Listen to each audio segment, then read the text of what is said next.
Assalamualaikum warahmatullahi wabarakatuh. Pada pertemuan kali ini, Ibu akan mengenalkan aplikasi NetBeans ya, yaitu salah satu dari bahasa pemrograman berorientasi objek dengan bahasa pemrogramannya yang dikenal dengan Java. Oke, kita mulai saja. Bisa kalian lihat ini adalah tampilan dari NetBeans 11.2 ya. Kalau misalkan kalian mau tahu, NetBeans ini berbagai macam versi dan versi dari 11.2 ini adalah versi yang sangat terbaru, yaitu kurang lebih sekitar tahun 2020 kemarin ya. Nah, si Apache NetBeans ini tentunya menggunakan bahasa pemrograman yang dikenal dengan bahasa Java ya. Nah, pada tampilan NetBeans ini terdapat Starfake ya. Starfake ini adalah halaman awal di mana kalian bisa melihat berbagai recent project ya.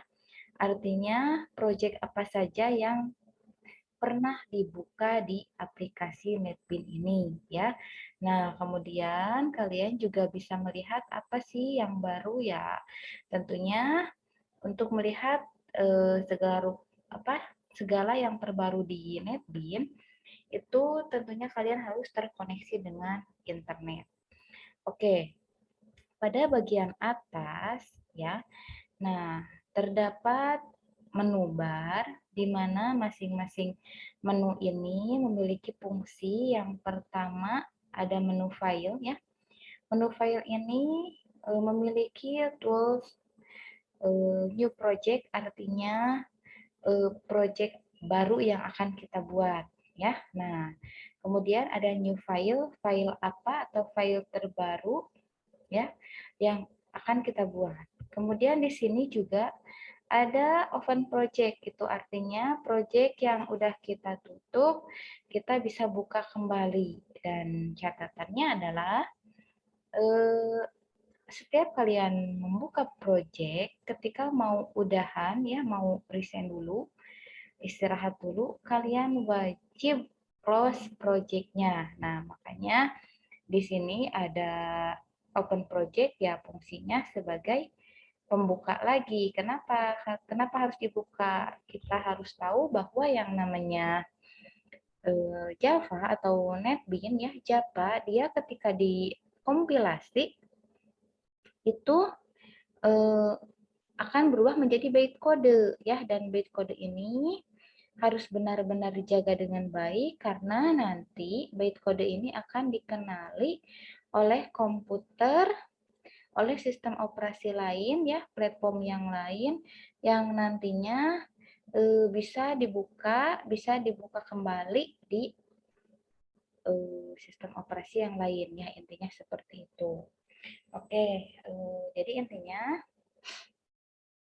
kita harus tutup project kalau kita enggak ngerjain gitu ya. Kemudian selain open project, di sini kalian bisa lihat ada project group, import project, export project, bahkan sampai page setup dan print itu ada pada menu file ya. Nah, bagian yang kedua itu ada menu edit. Menu edit ini gimana? Menu edit ini fungsinya untuk mengedit projectnya ya, kayak misalkan di sini Ando, Redo dan lain-lain itu kayak misalkan paste from history ya, maksudnya apa? Jadi project di NetBeans sebenarnya mudah gitu. Kenapa mudah? Karena kita bisa copy paste formnya ya, copy paste formnya. Nah, di sana juga ada fasilitas main, replace, terus apalagi misalkan reset Java Shell. Nah, yang berkaitan dengan reset Java Shell itu biasanya berkaitan dengan aplikasi atau tools atau NetBeans-nya ini ya, gimana caranya supaya bisa di reset. Oke. Menu yang ketiga ada yang disebut dengan format ya. Format ini berkaitan dengan apakah mau miring ke atas, miring ke bawah, atau misalkan mau horizontal, vertikal. Nah, itu adalah menu format ya. Nah, kalau preview ini kita bisa lihat, kita bisa melihat project kita itu dalam beberapa aplikasi atau beberapa tampilan ya, kayak XLS, Microsoft Word, PowerPoint, dan teks atau e-Revit Preview ya. Nah, di sini kalian bisa pelajari sendiri ya. Nah, kalian bisa cari sendiri di internet, itu banyak sekali, hanya beberapa yang paling penting dari menu bar ini, selain fill edit ya, kita juga harus tahu fungsi dari refaktor.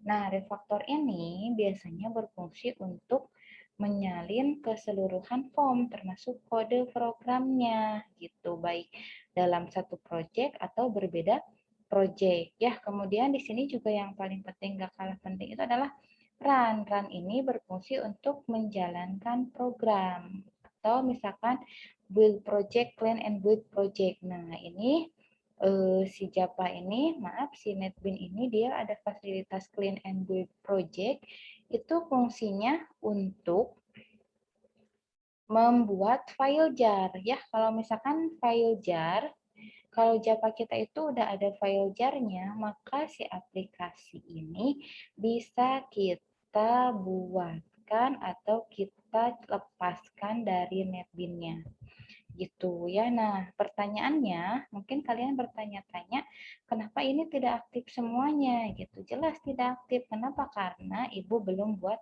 project kayak gitu ya. Nah, kemudian menu yang penting juga ada yang namanya debug ya. Ini fungsinya untuk apa? Semuanya sangat berfungsi dengan baik, dan debug ini salah satunya adalah untuk melihat atau menyeleksi kode program supaya program eh, tidak ada error kayak gitu ya. Nah, di sini juga ada menu profil, menu themes, ada tools ya. Nah, di menu tools ini kita bisa lihat di sini ada Java Platform, ada int variable, ada library. Untuk int variable itu nanti kita bahas ya, karena yang namanya Java itu ada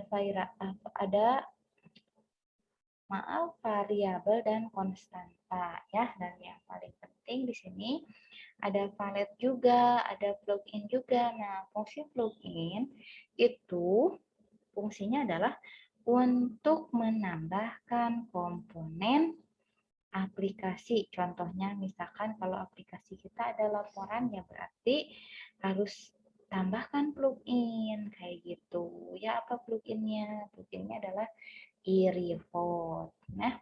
Nah, di sini ada window, ada help. Ya, help ini untuk bantuan. Takutnya kalian nggak bisa ngerjain atau misalkan nggak bisa pakai NetBeans-nya, nah kalian bisa lihat di help kayak gitu. Nah, untuk menu window, karena misalkan window kita ini, window NetBeans ini sering berpindah-pindah atau misalkan bergeser, gimana caranya? Nah, kita harus ingat ya, kalau di window ini ada yang namanya reset window. Reset window ini artinya mengembalikan tampilan NetBeans ke eh, apa? Ke tampilan awal kayak gitu ya. Oke, itu beberapa perkenalan dari menu-menu yang ada di NetBeans ya. Nah, sekarang kita akan coba dulu membuat sebuah project. Gimana caranya? Caranya adalah klik file, kemudian kalian pilih new project ya. Nah, di sini lihat bagian kategorinya, pilih Java with ANT. Kenapa ANT? Karena kita mau bikin aplikasi ya. Nah, projectnya pilih Java aplikasi. Oke, next. Nah, project name ini harus bagus ya. Project name ini apa ya? Menunjukkan kita mau bikin project apa. Kalau misalkan kita mau bikin project misalkan ya kesiswaan, ya di sini namanya misalkan project kesiswaan kayak gitu ya. Nah, kalau misalkan pembayaran ya kita tulis aja project pembayaran kayak gitu. Nah, kita harus tahu kalau misalkan si NetBean ini sangat case sensitif ya. Case sensitif ini apa sih? Case sensitif ini artinya dia sangat peka, sangat menyeleksi ya berbagai karakter yang kita gunakan. Jadi kalau misalkan bisa, dia tidak mau pakai spasi kayak gini, nggak mau gitu. Makanya kalau bisa spasi yang kita tuliskan di NetBean itu diganti dengan pembayaran kayak gitu ya. Nah, untuk kalau misalkan udah fix misalkan ya project pembayaran ya kita tinggal coret centangannya lalu kita tinggal finish. Nah, ini adalah contoh dari membuat aplikasi atau membuat project di NetBean. Tuh, muncul ya di sini di bagian project itu ada project pembayaran. Oke, karena kita nggak butuh Starfake sama welcome window, kita tutup saja ya, gak apa-apa. Tuh, jadi tampilannya kayak gini. Oke, gimana sih cara bikin Japa? Ya, kita harus tahu bahwa Japa itu ada dua kategori ya, ada TUI sama GUI. Nah, yang TUI ini, TUI atau Text User Interface itu yang keluar adalah berupa teks saja, tapi kalau GUI berarti berupa tampilan. Nah, untuk mempersingkat pengajaran ya karena kita harus benar-benar kejar target dalam kegiatan daring ini, Ibu mau mencontohkan membuat project Java yang GUI atau Graphic User Interface ya. Caranya gimana? Caranya kalian silahkan klik kanan, kemudian pilih New, lalu kalian pilih Java Frame Form. Nah, frame ini apa sih? Frame ini adalah form apa yang mau dibuat ya, misalkan form login atau kita misalkan nah gini form login ya. Kalau misalkan login itu biasanya ada apa aja? Ada username, ada password, ya terserah ya pokoknya seperti ini. Nah lalu kita finish. Kita tunggu ya. Nah inilah muncul ya, muncul sebuah layar ya, layar kerja namanya seperti ini. Oke.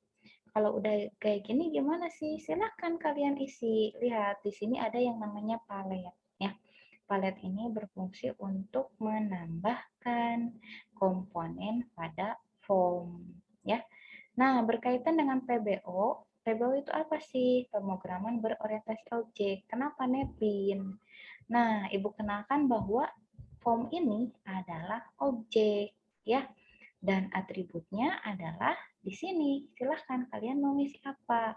Contohnya misalkan ya kalian mau ngisi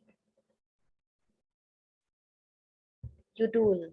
Misalkan di sini aplikasi, klik kanan edit tag ya. Aplikasi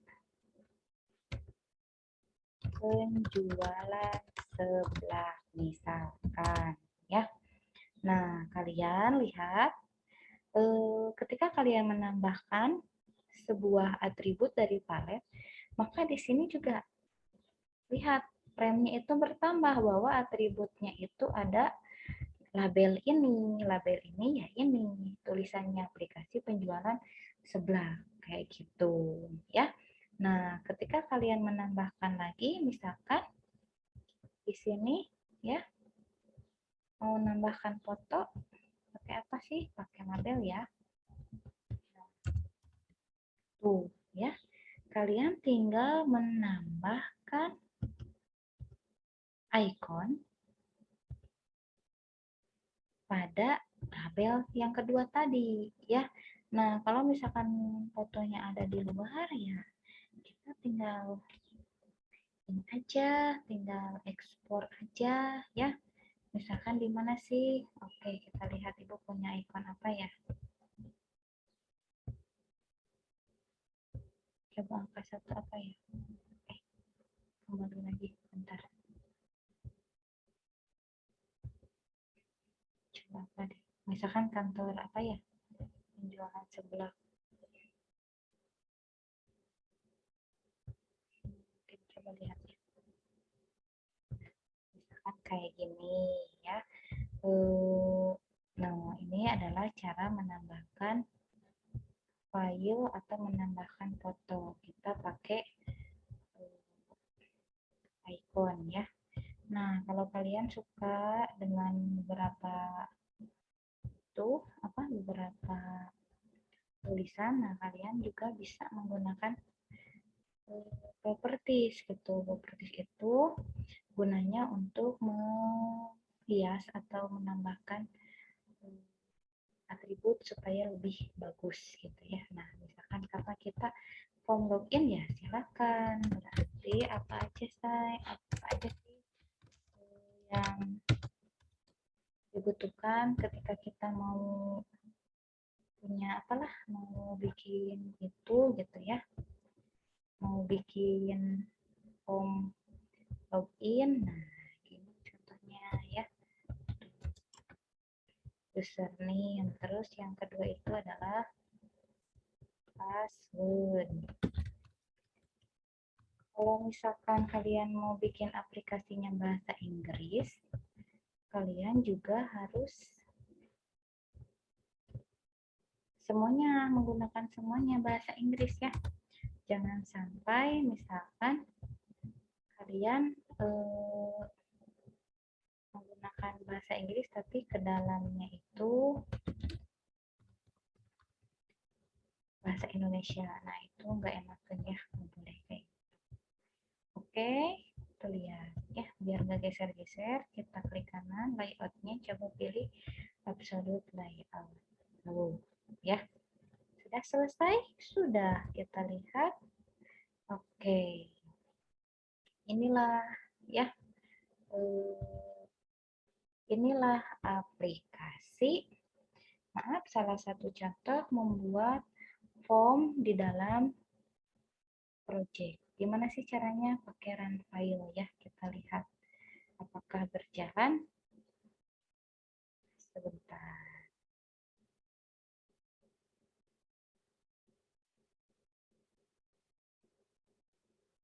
Nah, ini salah satu contoh ya. Kalau misalkan di NetBeans kemarin kita membahas objek, ya inilah objek itu ya.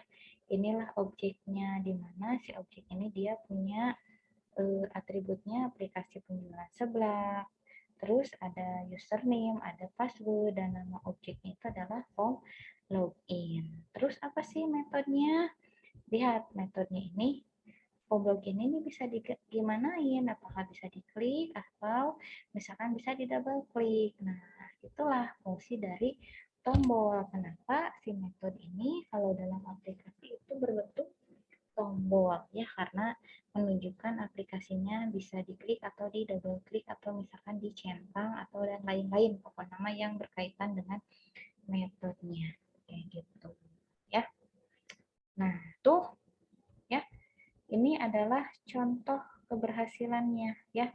Jadi inilah aplikasi penjualan sebelah, misalkan username-nya Rina Agustina kayak gitu, passwordnya 123456. Oke, kita login. Gak masuk?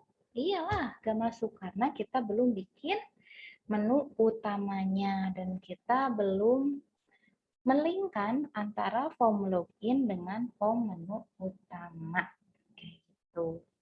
Oke, udah bisa, udah paham ya, insya Allah paham ya.